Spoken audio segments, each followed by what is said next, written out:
السلام علیکم dear students, آج ہم پڑھیں گے کلاس 4 کا اردو بچوں، جس میں ہم نے پڑھا سبق نمبر 15 تاج محل۔ بچوں یہ آدھا سبق ہم نے پچھلی کلاس میں پڑھا، جو باقی آدھا سبق ہم آج اس کلاس میں پڑھیں گے۔ کیا ہے بچوں؟ تاج محل کا نقشہ بنانے والے کا نام استاد عیسیٰ تھا۔ بچوں کیا تھا جس نے تاج محل بنایا، اس کا نام کیا تھا؟ استاد عیسیٰ تھا۔ اس کی تعمیر کے لیے دور دور سے ملکوں سے پتھر منگوائے گئے تھے۔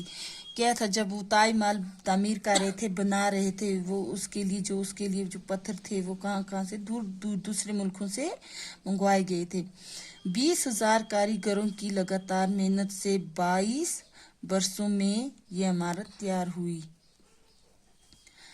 کیا ہوا؟ 20,000 جو کاریگر تھے، بنانے والے تھے، ان کی لگاتار محنت سے کیا تھے، کتنے سال لگ گئے اس عمارت کو؟ 22 سال اس عمارت کو بنانے میں، تیار کرنے میں لگ گئی ہوئی۔ اس کے بعد یہ عمارت تیار ہوئی۔ اس کی تعمیر پر اس زمانے میں کئی کروڑ روپیہ خرچ ہوا تھا۔ جب اس کی تاج محل بنا رہے تھے، اس کی تعمیر کر رہے تھے، اس زمانے میں کئی کروڑ روپیہ کیا ہوا تھا؟ اس تاج محل پر خرچ ہوا تھا۔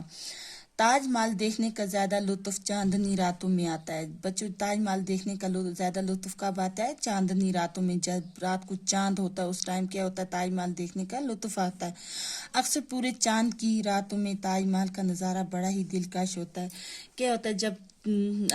جب چاند کی کیا ہوتی ہے رات میں، کیا ہوتا ہے؟ تاج محل کا نظارہ بڑا ہی دلکش ہوتا ہے۔ جب بھی کبھی موقع ملے تاج محل ضرور دیکھنا چاہیے۔ کیا کہتے ہیں کہ جب بھی کبھی موقع ملے تو کیا کرنا چاہیے؟ تاج محل ضرور دیکھنا چاہیے۔ بچوں آئیے ہمیں یہاں پہ آپ کو یہ الفاظ معنی سمجھاتی ہوں، پڑھیے اور سمجھیے۔ ہمارا کوسچن نمبر 1 ہے، مغل کس کو کہتے ہیں بچوں؟ مغل ایک قوم، ایک ذات ہے۔ کیا ہے؟ ایک قوم اور ایک ذات ہے۔ عجائبات کیا ہے؟ انوکھی چیزیں۔ عجائبات کس کو کہتے ہیں؟ انوکھی چیزوں کو کہتے ہیں۔ ملکہ کا معنی کیا ہے؟ رانی، بادشاہ کی بیوی۔ یادگار کیا ہو گیا بچوں؟ مزار، زیارت، قبر۔ آہت ہو گیا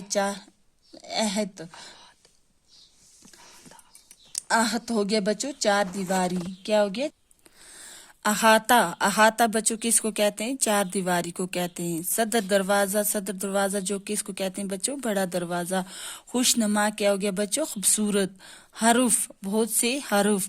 لطف بچوں کس کو کہتے ہیں؟ مزہ۔ سنگ مرمر قیمتی سفید پتھر۔ بچوں یہ جو میں نے یہ آپ کو الفاظ معنی سمجھائے، ان کو آپ اپنی کاپی پر لکھنا اور یاد بھی کرنا۔ اللہ حافظ۔